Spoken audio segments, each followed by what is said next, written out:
Welcome to Christian's Gaming Reactions if you new, and welcome back to Christian's Gaming and Reactions if you've been watching. Today, we're reacting to cartoon characters that quietly disappeared. This video was made by Not Fair. So, yeah, let's get into it.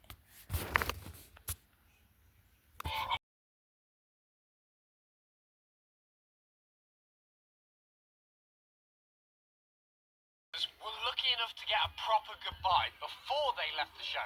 Usually, a whole episode is dedicated to their exit with real emotional weight behind it. But that's not the case for characters that we're talking about today.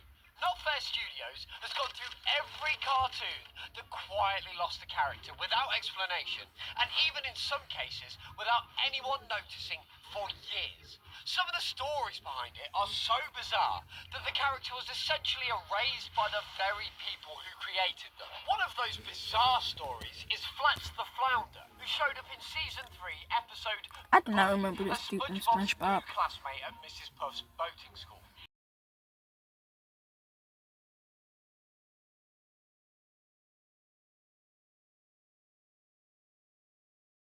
Introduced as a tough, intimidating fish who wasted absolutely no time establishing his intentions.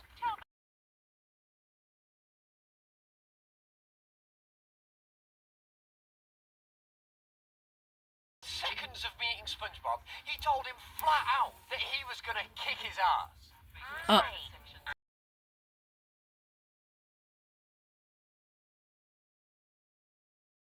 No reason as to why he wanted to do that, but he had a total committed passion to cause harm to SpongeBob from the moment that they met. I'm going to kick your butt twice.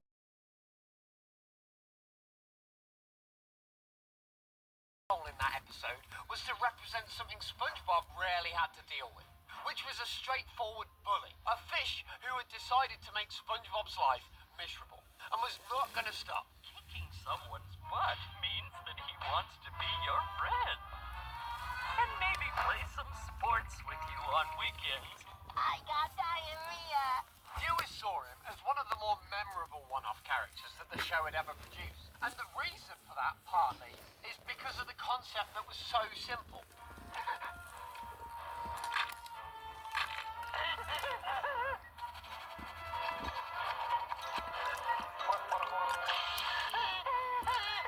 And also because of SpongeBob's complete inability to be hurt physically, made the whole situation accidentally hilarious.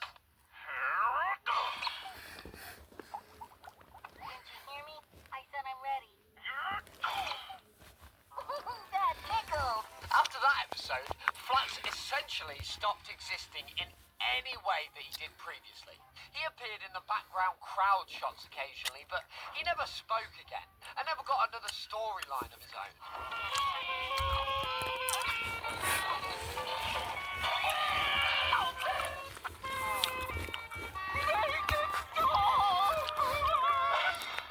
The show had introduced one of its most compelling concepts and then decided one episode was enough. Years later, Flats became a popular internet meme, which gave him a strange second life online that, of course, the show never actually gave him. Flats is technically still somewhere in Bikini Bottom. The show has just not checked on him. But while the cast decided Flats as a one-off character with no long-term plans behind him, the same can absolutely not be said about the next character on this list, who was brought in specifically to save an entire franchise and somehow still ended up in the same hole as Flats. Scrappy-Doo was introduced in 1979 as Scooby's fearless young nephew. Uncle Scooby? Hi, I'm Scrappy-Doo. He was a bold and aggressive puppy who charged toward every situation that Scooby and Shaggy were running away from as fast as their legs could carry them. Uncle Scooby? Scrappy-Doo! He was brought in at the point where the Scooby-Doo franchise was genuinely struggling, with declining ratings and a format that had not changed meaningfully in a decade. Let me at him! Let me at him! Let me at him! Scrappy-Doo's role was straightforward and it worked immediately. Those bugs just hinted your uncle, Scrappy. And Shaggy, too. Oh, yeah? Well, they don't know who they are dealing with. The ratings recovered, and also the show continued to air. And a reasonable argument can be made that without Scrappy-Doo, there is no modern Scooby-Doo franchise at all. Viewers initially responded well to his energy, finding him as Walmart's half a billion items. cowardly main duos. Puppy power! Now, wait a minute, pal. You can't catch that truck. The problem came when the show made him the center of everything. They removed the classic mystery format entirely and gave Scrappy so much screen time that what had felt He became energetic hated to at some fans point, bro. started feeling relentless. Like, he ruined There the is series usually a to fine its line between extent. enthusiastic and exhausting, and to be honest, Scrappy crossed it at full speed with his catchphrase, yelling, "Puppy power!" We're gonna catch us a monster, huh? Scrappy was later quietly dropped without explanation, and when the internet arrived, it gave an entire generation a shared space to agree on how much they found him annoying. What happened to him later is one of the stranger reversals in cartoon history. In the 2002 Scooby-Doo film, they made him the outright villain, showing him off as a delusional egomaniac. The franchise he'd rescued eventually turned their back on him. He went from saving the show to being completely erased from it. And that's a legacy that is difficult to fully make sense of. Hello, Velma. I'm Scrappy. Scrappy's removal was ultimately a decision made against him based on how audiences felt about the character. But the next disappearance on the list could not be more patient, because it was made out of nothing but respect for the people behind the characters, and the show SpongeBob SquarePants deserves a huge credit for that. Mermaid Man and Barnacle Boy were introduced early in SpongeBob's run as the show's I elderly remember them. retired superheroes. They were I these two loved them, characters though. They were so living in a funny. retirement home in Bikini Bottom, who were treated by SpongeBob and Patrick as actual living legends. It's Mermaid Man, savior of the deep, and his young fit servant Barnacle Boy. They were a parody of classic comic I book don't even know heroes, if they and they disappeared worked for real. beautifully across multiple episodes. With a natural chemistry between the two performers, they made every appearance genuinely enjoyable. Mermaid Man and Barnacle Boy, unite! Their roles in the show brought a different kind of humour to SpongeBob's world.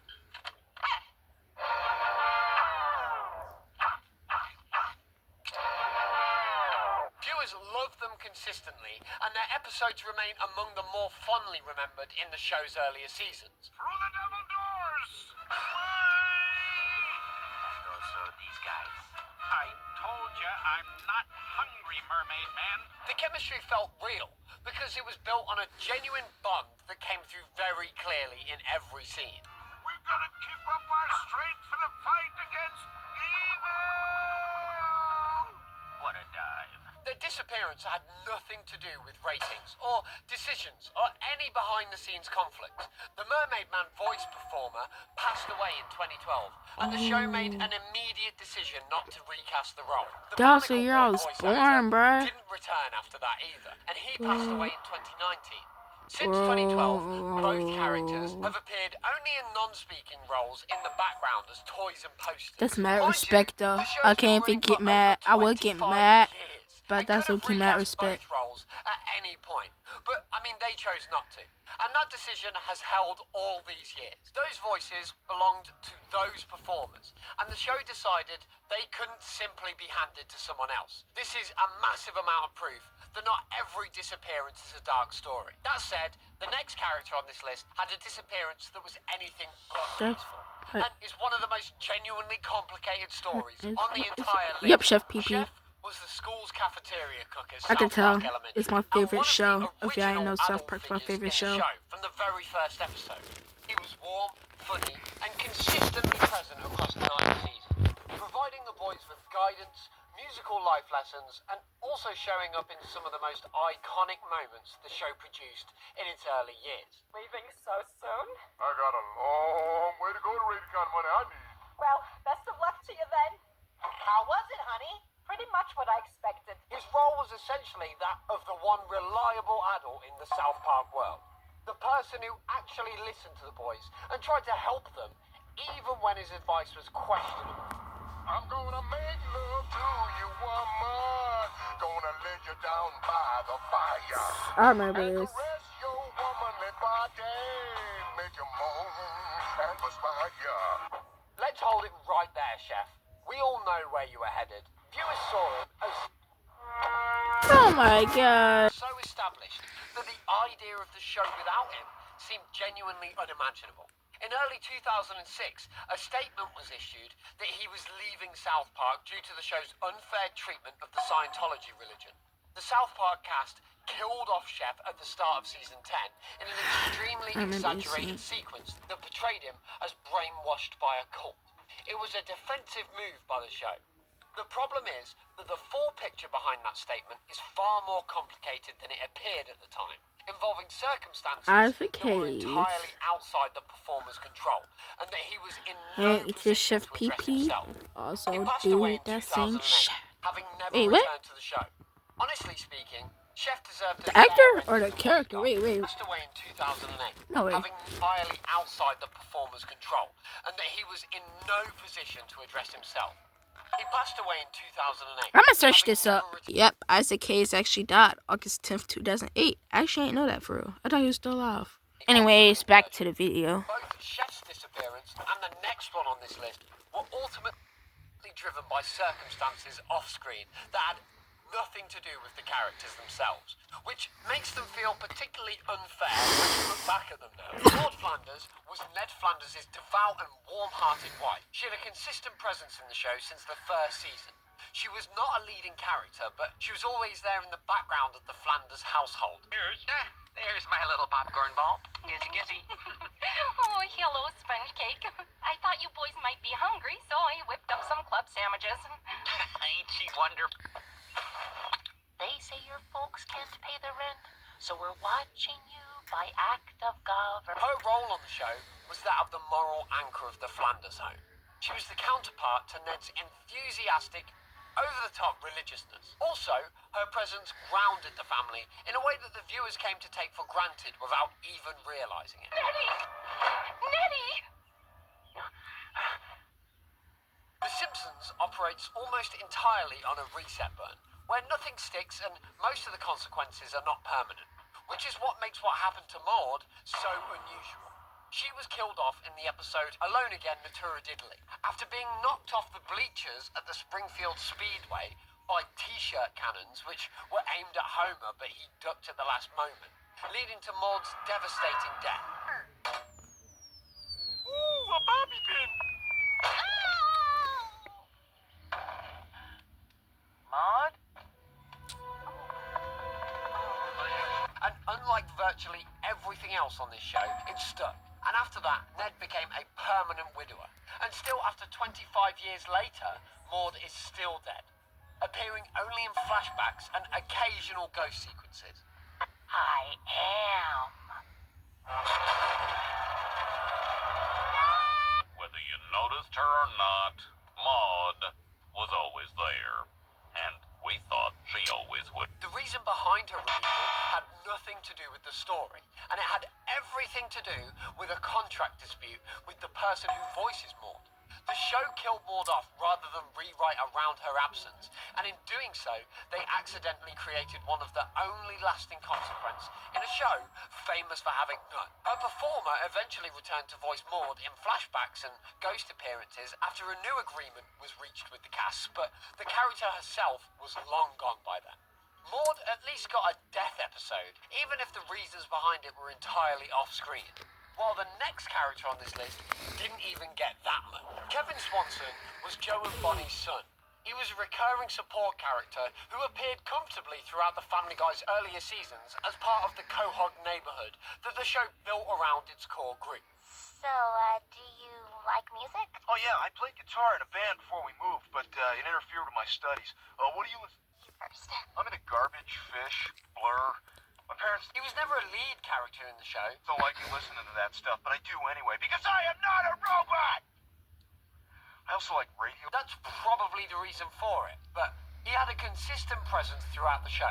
Son, this duffel bag is only half zipped. Hey, Joe, where you going? I'm going camping for the Johnny Cut Corners. His role was simply to exist as Johnny Cut structure, Corners. appearing in stories that involved the Swanson household and occasionally interacting with the main characters. Viewers accepted him as an extra character without giving it much thought. I low-key He's forgot he exactly the kind of disappeared. I character forgot who's Kevin the Swanson easiest to quietly disappeared. remove because nobody immediately notices that he's gone. He was written out of the show during the middle seasons with a military storyline set in Iraq, which worked initially as a reason for his absence. The show then left him there so long that it started feeling like the writers had simply forgotten that he existed. At one point, the show treated him as presumed dead, which would have been a tidy resolution, except he then came back alive in season 11. Hey, is there room at that table for one more? Oh my god! Kevin Swanson! Son! And the show acknowledged the years-long gap with a joke about how nobody had looked for him, which was more honest than it probably intended to be. Kevin, you're alive. I don't believe it. Oh my god, it's a miracle! Well, I guess you replaced real butter as the star of the dinner. Joe, Susie's such a cute baby. And what am I having to your son, Kevin? He died in Iraq. Sad.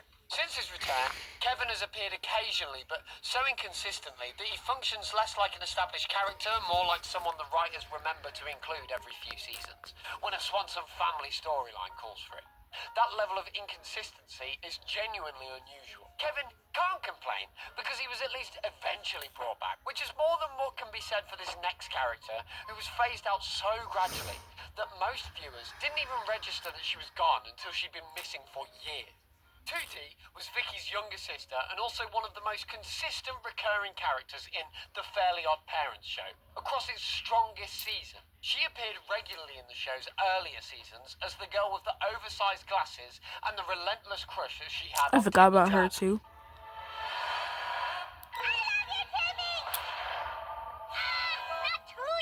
Timmy spent every encounter desperately trying to escape, which most of the time usually went unsuccessfully.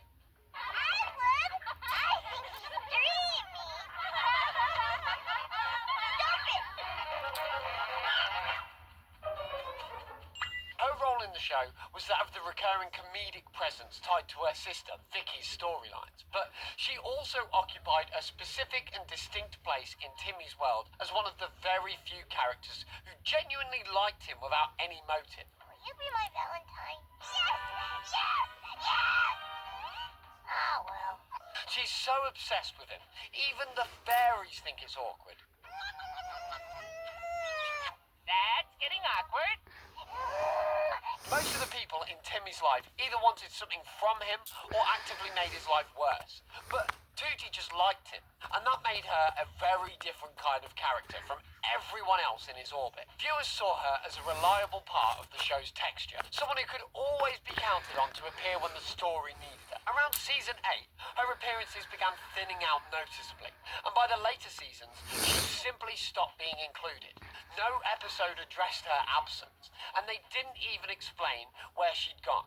The show just gradually stopped writing her into the scripts as it pushed towards new characters in an attempt to refresh itself. She was never officially written out of the show. She just stopped showing up, and the show kept moving on without her. What happened afterwards is that the series replaced her with new additions that received far worse receptions than Tootie ever had. And some of those replacements had an even shorter shelf life than anyone expected. Sparky was introduced in season 9 I remember as Sparky. a brand new main character. I remember him. I'm here to get a dog. Forgot he disappeared though, but I remember him. I'm thinking of the dog from Ronald McDonald. Sparky is a talking magical fairy dog. If y'all know, y'all with a know wand from in that his tail. McDonald's show. His I'm gonna position do a was a reaction on that significant and actually. lasting 'Cause I love addition that to show, but Timmy's I world. don't get copyrighted. Speak. What do you want me to say? I know a lot of words. It's a talking dog. I gotta have him. His debut episode was called Fairly Odd Pet, and the show presented him with the kind of fanfare that suggested he was going nowhere anytime soon. Hey, what about this guy? He's super cute and friendly. His role was meant to be that of the chaotic but lovable new companion for Timmy. Sparky was added as someone whose magical dog energy Okay, brought a fresh dynamic to the he show. tried to The eat the network baby. wanted a new He's literally character tried to attract eat younger a baby. viewers, and I'm a Sparky was little the answer that uncomfortable they came now. up with. But viewers didn't agree with the assessment. I don't know, Tanner. Sparky is a lot of work. He has been brought back to the pen pet store more times than Cosmo. The feedback that came back from the fans of the show was immediately and consistently negative, with most of the audience finding him unnecessary and disruptive in a way that added nothing the show didn't already have. You're my new owner? That makes you number 84. You want to see the other 83? They moved away in the middle of the night. They went on vacation and never came back. And the detail that he'd been returned to the pet store 83 times by previous owners before Timmy adopted him read less like a joke and more like a warning that nobody minded. By season 10, he was gone, with no on-screen explanation whatsoever. There was nothing done to explain his disappearance. The only reference that the show made in later episodes is an unchecked item on Wanda's to-do list that says, "Feed Sparky," which is either a subtle acknowledgement that he's still out there somewhere, or the writers briefly remembering they were supposed to pretend he'd never happened. We're gonna have so much fun together. Sparky was introduced as a character who would change the show, and was removed from it without a single word of explanation, which makes him one of the cleanest examples of a disappearance on this entire list. When you look at all of these together, the range of reasons behind their disappearances is striking. Some left because of circumstances entirely out of anyone's control. Some disappeared because of disputes that had nothing to do with the characters themselves, and others were quietly phased out of the show, while the show chased new directions that didn't work, leaving behind the originals that had actually been working all along. What connects all of them is the absence of any real goodbyes, and a last appearance that nobody knew at the time was going to be the last one. After which, the show continued as if the character had never been particularly important. Some of them genuinely were important, and looking back at the list, some of them definitely deserved a great deal better than what they got. If there's a Alright. Final thoughts. Some of them didn't know it was because the actor or actress died, and some of them I low-key forgot existed. So yeah, that was that video. See you in the next video, and peace.